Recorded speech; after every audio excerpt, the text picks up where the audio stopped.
দর্শক বন্ধুরা, তোমরা কেমন আছো? তো আজকে পয়লা বৈশাখ, তোমাদের সবাইকে পয়লা বৈশাখের শুভেচ্ছা রইল। আমিও কিছু রান্না করেছি। এখন অনেক কিছুই রান্না করেছি, কিন্তু আমার ফেভারিট মাটন। তো আমি মাটনটা দিয়েই ভাত খাবো। আশা করি তোমরাও ভালো মন্দ অনেক কিছু রান্না করেছো। তো আমি মাটনটা খাবো, ডিম খাবো, একটা ডিম নিয়ে নেবো। তো মাটনটা ডিমটাই খাবো। দারুণ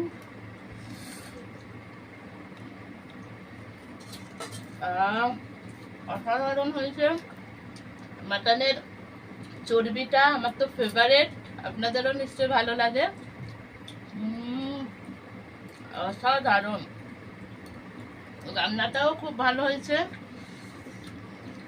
পয়লা বৈশাখে তোমাদের সবাই